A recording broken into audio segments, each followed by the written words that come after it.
पूछू जाति आगे जात न है, अर्थात सभी में भगवान के प्रकाश को देखें, उसे पहचाने, किसी की जाति न पूछिए, क्योंकि जाति से किसी की पहचान नहीं होती, न जीवन के बाद की यात्रा में किसी की कोई जाति होती है। इसी तरह गुरु अर्जन देव जी ने पूरे देश के संतों के सद्विचारों को पिरोया और पूरे देश को भी एकता के सूत्र में जोड़ दिया। गुरु हरकिशन जी ने आस्था को भारत की पहचान के साथ जोड़ा।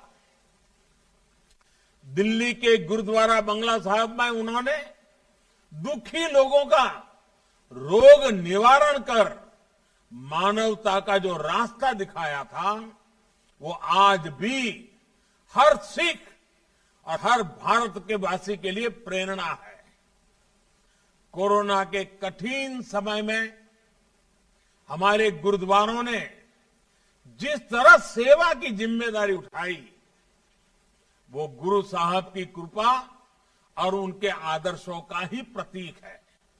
यानी एक तरह से हर गुरु ने अपने अपने समय में देश को जैसी जरूरत थी वैसा नेतृत्व दिया, हमारी पीढ़ियों का पथ प्रदर्शन किया। साथियों, हमारे गुरुओं का योगदान केवल समाज और आध्यात्म तक ही सीमित नहीं है, बल्कि हमारा राष्ट्र का चिंतन, राष्ट्र की आस्था और अखंडता अगर आज सुरक्षित है, तो उसके मूल में भी सिख गुरुओं की महान तपस्या है। गुरु नानक देव जी के समय से ही आप देखिए, जब विदेशी आक्रांता तलवार के दम पर भारत की सत्ता और संपदा को हथियाने में लगे थे, तब गुरु नानक देव जी ने कहा था, पाप की जंज लई काबुल हो धाया, जोरी मंगे दानुवे लालो। यानी पाप और जुल्म की तलवार लेकर बाबर काबुल से आया है और जोर जुल्म से भारत की हुकूमत का कन्यादान मांग रहा है। ये गुरु नानक देव जी की स्पष्टता थी, ये गुरु नानक देव जी की दृष्टि थी। उन्होंने ये भी कहा था, खुरासान खस माना कि यहां हिंदुस्तान डराया।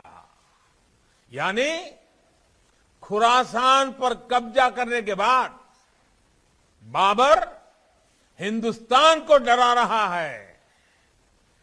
इसी में आगे वो ये भी बोले, ऐती मार पई कर लाने तय की दर्दू न आया। अर्थात उस समय इतना अत्याचार हो रहा था, लोगों में चीख पुकार मची थी, इसलिए गुरु नानक देव जी के बाद आए हमारे सिख गुरुओं ने देश और धर्म के लिए प्राणों की बाजी लगाने में भी संकोच नहीं किया। इस समय देश गुरु तेग बहादुर जी का 400वां प्रकाश उत्सव मना रहा है। उनका पूरा जीवन ही राष्ट्र प्रथम के संकल्प का उदाहरण है।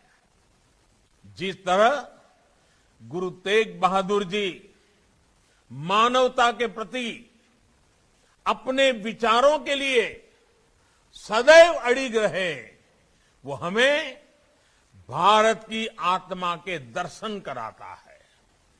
जिस तरह देश ने उन्हें हिंद की चादर की पदवी दी, वो हमें सिख परंपरा के प्रति हर एक भारतवासी के जुड़ाव को दिखाता है। औरंगजेब के खिलाफ गुरु तेग बहादुर का पराक्रम और उनका बलिदान हमें सिखाता है कि आतंक और मजहबी कट्टरता से देश कैसे लड़ता है। इसी तरह दसम गुरु गुरु गोविंद सिंह साहब, उनका जीवन भी पग पग पर तप और बलिदान का एक जीता जागता उदाहरण है। राष्ट्र के लिए, राष्ट्र के मूल विचारों के लिए दसम गुरु ने अपना सर्वस्व न्योछावर कर दिया। उनके दो साहिबजादों जोरावर सिंह और फतेह सिंह को